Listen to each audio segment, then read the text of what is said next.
만성 통증을 즉각 없애는 에고스큐 운동법. 통증 없이 산다. 피트 에고스큐 로저 기틴스 지음.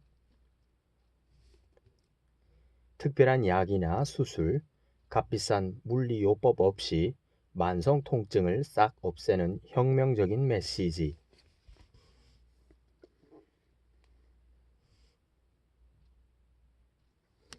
통증 없이 산다. 박성환, 한은희 옮김. 피트 에고스큐는 해군 장교로 베트남 전쟁에 참전했다가 심한 부상을 입은 것을 계기로 통증에 대해 배우기 시작했고 결국 통증 치료 전문가가 되었다. 자기가 고안한 운동법으로 만성적인 근골격계 통증으로 고생하는 많은 사람들을 치료했다. 특히 세계적으로 유명한 골프 선수 잭 니클라우스, NBA 농구 선수 찰스 바클리의 선수 생명을 연장해 주었고 수많은 운동선수의 상담자로 명성을 떨치고 있다.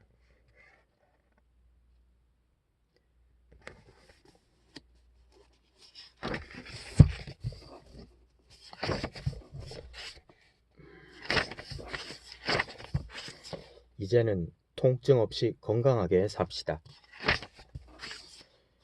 자, 인트로. 만성 통증을 없앨 수 있는 가장 쉬운 방법. 이 책은 우리 몸에 관한 것이다. 우리는 키와 몸무게, 성별에 따라 각자 다른 몸을 가지고 있다. 하지만 스스로 치유하고 통증을 완화하는 능력은 누구에게나 있다. 이 두 가지는 내가 가장 강조하고 싶은 것이다. 이것을 통해 나는 행운을 자축하고 싶다. 당신도 이런 행운을 계속 유지할 수 있다. 통증 없이 살기 위해서는 우리 각자가 노력하고 연습해야 한다. 약이나 외과 의사의 메스, 특별히 고안된 의자나 매트리스가 통증 없는 삶을 보장해 주진 않는다. 우리 클리닉을 찾아오는 많은 사람들은 이런 사실을 알거나 곧 안다. 그들은 생활이 달라지고 기쁨과 건강을 회복한다. 그리고 그것을 영원히 잃어버리지 않을 것이다. 그들은 만성 통증을 없애기 위해 다양한 방법을 찾았지만 가장 쉬운 방법을 놓치고 있었다. 바로 내가 말하는 방법이다.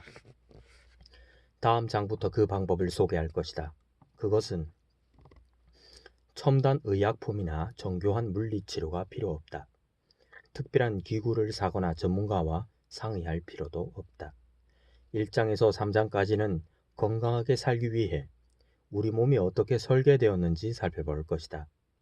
몸의 불량 정렬 때문에 통증이 생겼을 때에도 몸이 제 기능을 할 수 있게 해주면 쉽게 치료할 수 있다. 그런데 안타깝게도 많은 사람이 이런 가장 기본적인 특징조차 모르고 있다. 우리 몸에 대해 알아본 후에는 8개 장에 걸쳐 특정한 만성 통증을 다룰 것이다. 발에서 시작해서 무릎, 엉덩이, 등, 어깨, 팔꿈치, 손목, 목, 머리 순서에 따라 각 장은 특정 부위에 통증이 있을 때 무슨 일이 벌어지는지를 간략하고 쉽게 설명하고 그 원인을 제거할 수 있는 운동을 제시했다. 우리 클리닉을 찾은 환자들은 이것을 에고스큐 운동법이라고 불렀다. 에고스큐 운동법은 따라하기 쉽고 효과가 크다. 나는 이 책을 읽는 사람들이 따라할 수 있게 각 동작을 자세히 설명하고 사진을 많이 실었다. 그 다음에는 인기 있는 스포츠와 여가 활동 때문에 생기는 만성 통증에 대해 말했다. 그리고 마지막으로 결론장에서는 만성 통증이 사라지고 난 후에 하는 종합 컨디션 조절 운동을 제시했다. 이 책을 어떻게 사용해야 하는가? 지금 이 책을 읽고 있는 사람은 통증이 있거나 통증이 있었던 사람일 것이다. 우선 1장에서 3장까지의 내용을 꼼꼼히 읽어라. 각 장은 매우 값진 배경 지식을 말해주기 때문이다. 몸의 구조대로 충분히 움직이지 않는 게 어떻게 만성 통증을 유발하는지 말하고 그것을 고치는 게 얼마나 쉬운지 설명할 것이다. 그 뒤의 장들은 빨리 넘기면서 박스 안의 내용을 중점적으로 봐라. 마지막으로 특정 상태에 집중하는 장이 나온다. 이 책의 모든 장을 정독하기 원하지만 당신은 한시바삐 통증을 없애고 싶을 것이다. 만일 반드시 읽어야 할 장을 말하라고 하면 나는 주저없이 7장을 고를 것이다. 바로 엉덩이에 대해 다루는 장이다. 만성 통증과 싸울 때 엉덩이 상태가 중심 역할을 하기 때문이다. 이 책을 읽기만 해서 아무 소용이 없을 것이다. 정보를 얻는 것도 좋지만 그것을 실천하는 게 훨씬 좋다. 이 책에서 선보인 운동을 따라하면 95%는 성공한다. 나머지 5%는 시간이 없다는 이유로 운동을 제대로 하지 않은 경우다. 이 책에 나오는 운동을 적극적으로 활용해라. 그것들은 단순해 보이지만 정확하게 측정해서 만들어졌다. 그래서 여러 가지 이유로 다친 특정 근골격계 기능을 확실히 짚어준다. 운동 메뉴는 순서대로 배열했다. 특정한 통증의 구성 요소를 집어주기 위함이다. 그러니 그 순서를 반드시 그대로 따라야 한다. 절대로 무작위로 선정해서 운동하지 말라. 만일 운동이 몸 한쪽에 대해서만 이야기하고 있더라도 반대쪽 몸 역시 똑같이 해라. 그렇게 하는 게 더 힘들거나 통증과 별 관계 없어 보이더라도 말이다. 목표를 설정하고 계획을 세워라. 이것은 매우 중요하다. 건강에 관한 문제라면 옛말이 틀림없다. 계획을 세우지 않는 것은 실패할 계획을 세우는 것이다. 정확한 목적과 그것을 이루기 위한 전략을 세울 때까지는 일을 진행하지 않고 가족에게조차 말하지 않는 사람도 건강에 관해서는 다르게 반응한다. 바로 어떻게 해야 하는지 제대로 알지 못하는 상태에서 결정해버리는 것이다. 클리닉을 찾는 환자들에게 나는 이렇게 묻는다. 돈을 지불하는 대가로 무엇을 얻고 싶습니까? 그러면 통증 완화에서 체력 향상, 숙면에 이르기까지 다양한 대답이 나온다. 그러면 나는 내가 할 수 있는 게 무엇이고 비용이 얼마나 들고 얼마나 오래 걸리는지 그리고 환자들이 무엇을 기대할 수 있는지를 말해준다. 가장 기본적인 질문은 이것이다. 왜 통증이 다시 생기는가? 근골격계 기능장애를 치료하지 못하면 통증 완화는 일시적인 것에 불과하다. 아무도 아프기를 원하지 않는다. 그리고 아무도 아플 필요가 없다. 통증을 없애는 것은 그저 첫 번째 단계일 뿐이다. 다음 단계로 나아가지 않으면 근육은 몸의 구조를 위반하는 방식으로 움직이라고 뼈에게 명령할 것이다. 이게 바로 만성 통증의 원인이다. 우리는 근골격계가 제대로 기능하도록 시간과 노력을 투자해야 한다. 정상적인 근골격계는 사치품이 아니라 필수품이다. 통증 완화, 게리의 예. 몇 년 전 새로운 골프 시설이 마련된 값비싼 콘도에서 한 환자를 만났다. 내가 도착했을 때 그는 아들의 부축을 받으면서 정문에 서 있었다. 그는 등이 너무 아파서 이번 골프 시합을 포기하려고 한다고 했다. 나는 그럴 필요 없다고 말하며 몇 가지 운동을 알려주었다. 그는 그 말에 회의적이었지만 예의를 갖추어 대했다. 그리고 아들과 함께 아파트로 돌아갔다. 그는 바로 잭 니클라우스다. 이 글을 쓰고 있는 현재 그는 42번째 전미 오픈 골프 선수권 대회 US 오픈을 치르고 있다. 그는 그 대회에서 최고령 선수다. 그는 내가 일러준 대로 매일 운동한다. 나는 당신도 그렇게 하길 바란다. 나와 잭이 만난 지 얼마 되지 않았을 때 그는 주요 경기마다 자기를 쫓아다니는 열렬한 팬을 발견했다. 그 사람은 심하게 절뚝거리고 있어서 금세 눈에 띄었다. 그는 항상 다리를 거의 끌다시피 하면서 경기를 보러 다음 홀로 이동하곤 했다. 잭은 그에게 내 전화번호를 알려주었다. 그가 바로 게리다. 그는 3년 전 발작을 일으키며 쓰러졌다고 한다. 그는 우리 클리닉에 오기 전에 발작 환자를 위한 치료 프로그램을 받았다. 하지만 그는 여전히 잘 걷지 못하고 몸의 균형을 잡기 힘들어했다. 그리고 팔을 잘 사용하지 못했다. 그렇게 그는 천천히 죽어가고 있었다. 그를 처음 봤을 때 나는 발작이 뇌를 손상시켰다고 생각하는지 물었다. 그는 머뭇머뭇했다. 의사들이 자기 같은 사람들에게 어떤 진단을 내리는지 알고 있었기 때문이다. 하지만 몇 마디 격려의 말을 건네자 그는 뇌 손상은 없었다고 단호하게 말했다. 근데 왜 움직이지 못할까요? 내가 물었다. 그는 어깨를 으쓱거릴 뿐 아무 대답도 하지 않았다. 나는 발작에 대해선 생각하지 말고 우선 해야 할 일에 집중하라고 그에게 말했다. 우선 해야 할 일이란 잃어버린 근골격계 기능을 회복하는 것이다. 나는 몇 가지 운동을 그에게 하라고 시켰다. 바로 등 고정하기, 무릎 사이에 베개 끼기, 격리된 엉덩이 굽힘근 들어 올리기 모두 책에 나와 있다. 그는 금세 잘 걸을 수 있었다. 다음날 그의 손이 발작 환자에게서 볼 수 있는 집게손 모양으로 쥐어져 있는 것을 보았다. 손을 펴보세요. 내가 말했다. 못해요. 몇 년간 펴지지 않았어요. 나는 그의 팔을 가볍게 잡고 머리 위로 올렸다. 이제 손을 펴보세요. 그러자 게리가 손을 폈다. 아직 해야 할 일이 많았지만 어쨌든 게리는 해냈다. 불변하는 발작 후 증상을 바꾼 것이다. 이 이야기의 요점, 그리고 이 책의 요점은 불변하는 문제를 해결할 수 있다는 것이다. 그러기 위해서는 나이가 들고 사고가 나고 병이 들면 통증이 어쩔 수 없이 생긴다는 생각부터 떨쳐야 한다. 목차를 보겠습니다. 만성 통증, 고대의 메시지를 무시하지 말라. 몸의 설계, 최고의 메커니즘, 차선 치료책에서 공격당하다.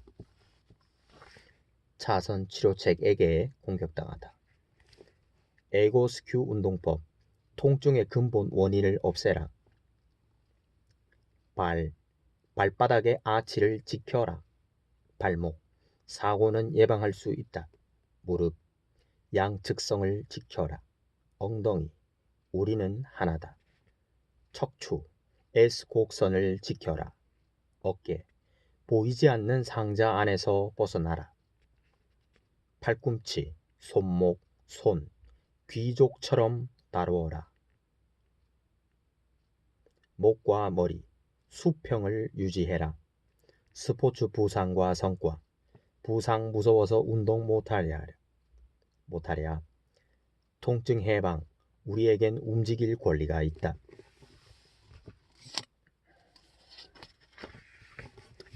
1. 만성 통증, 고대의 메시지를 무시하지 말라. 의사들은 내가 의식이 없다고 생각했다. 하긴 베트남 전쟁에서 부상을 당해서 실려온 사람들로 넘쳐나는 병원에서도 중환자 병동에 있었으니 그렇게 생각하는 게 절대 무리는 아니었을 것이다. 의사들이 내 옆에 있는 침대 앞에 멈춰 섰다. 거기에는 복부에 심한 총상을 입고 후송된 함장이 끙끙거리고 있었다. 그는 너무 아파서 아무 말도 못했고 심지어 잠을 잘 수도 없었다. 그는 고통에 절은 신음소리만을 계속해서 내뱉었고 그 소리는 심장 모니터에서 나는 소리 때문에 잠깐씩 끊겨 들렸다. 의사들은 함장의 진료 기록을 보고 널찍한 상처 부위를 잠깐 살폈다. 한 의사가 물었다. 살 수 있을까요? 진료 기록을 클립보드에 도로 끼워 넣는 소리가 들렸다. 나는 머리를 돌려 내 얘기를 하는 것인지 확인하고 싶었다. 하지만 도저히 그럴 수 없었다. 몸에 수많은 호스가 꽂혀 있는 데다 엄청 아팠기 때문이다. 다른 의사가 대답했다. 낫거나 죽거나 둘 중 하나겠죠. 그 말투가 얼마나 몸이 건조했던지 나는 여태껏 그 의사가 어깨를 으쓱하며 대답하던 모습을 떠올릴 수 있다. 2에서 3일 후 그 함장은 숨을 거두었다. 나는 그에 대해 그리고 의사가 했던 말에 대해 거의 30년 넘게 생각해 왔다. 의사가 했던 말은 그때나 지금이나 여전히 충격적이다. 그 안에 너무 심오한 진실을 담고 있기 때문이다. 의식을 했든 그렇지 않든 그는 우리 몸에는 고유의 내적인 논리, 메커니즘, 목적이 있어서 현대 의학 기술로도 어쩔 수 없는 순간이 있다는 것을 알고 있었던 것이다. 모든 기계장치, 의사의 탁월한 재능, 항생제나 진통제를 죄다 동원한다고 해도 병이 낫거나 아니면 죽거나 둘 중 하나다. 이것은 운명론이나 맹목적인 믿음, 자포자기적인 생각에서 나온 말이 아니다. 오히려 우리 몸이 의학적인 기술이나 노화와 같은 외부의 개입 없이도 건강과 생명을 유지할 수 있는 능력을 가졌다는 것을 확신하며 찬사를 아끼지 않는 것이다. 함장이 고통스러워하는 것을 보면서 그 의사는 스스로 한계에 부딪혔을 것이다. 그 덕분에 나는 왜 낫지 않으면 죽을 수밖에 없는지를 이해할 수 있게 되었다. 나는 해군 장교로 복귀하기 위해 오랫동안 재활치료를 받는 과정에서 운동치료사라는 직업을 선택했다. 나는 경험을 통해 우리 몸이 삶에서 죽음으로 가는 궁극적인 전환 과정을 지배할 뿐만 아니라 건강과 치료라 부르는 과정을 감당하고 있다는 것을 배웠다. 가히 예술의 경지라고 할 만한 오늘날의 만성통증 치료법은 이런 교훈을 도외시하고 있다. 엉덩이와 무릎을 바꾸고 등을 융합하고 보호대를 채우고 환자들에게 처방전을 주며 편하게 생각하라고 말하는 산업이 발달했을 정도다. 그 의사의 말은 최근에 이렇게 바뀐 셈이다. 의사가 하는 일은 당신을 건강하게 하거나 죽게 하거나 둘 중 하나다. 과학기술이나 기교가 건강을 유지하고 치유를 담당하는 몸의 고유한 역할을 침범하고 있다. 이것은 비극이다. 몸이 우리를 건강하게 만드는 지휘자 역할을 하지 못한다면 건강을 유지하거나 치유하는 일은 있을 수 없기 때문이다. 몸을 재발견해야 한다. 건강을 지휘하는 역할은 몸의 구조가 지극히 단순하고 강하다는 사실에서 시작한다. 몸의 기초와 기본 골격은 근골격계로 이는 근육과 관절, 뼈, 신경으로 이루어진다. 내가 여기에 신경을 포함시킨 이유는 신경 조직이 근골격계와 겹쳐 있고 그것과 합쳐져서 기능하기 때문이다.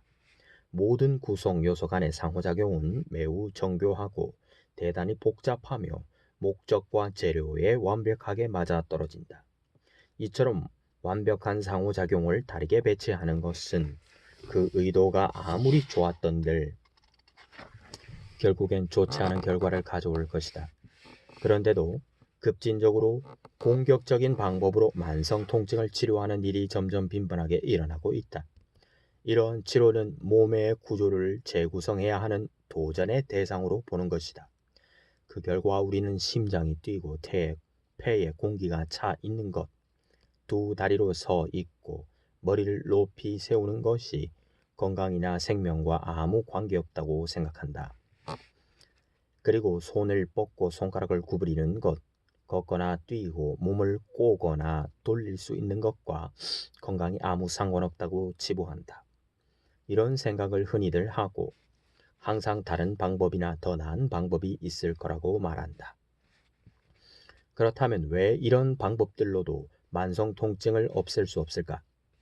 나는 통증을 없애기 위해선 몸을 재설계하는 게 아니라 재발견해야 한다고 절대적으로 믿는다. 몸의 구조를 재발견해서 몸이 원래 목적대로 일하면 몸을 제대로 움직이지 못해서 생기는 경제적, 신체적 고통을 되돌리고 예방할 수 있다.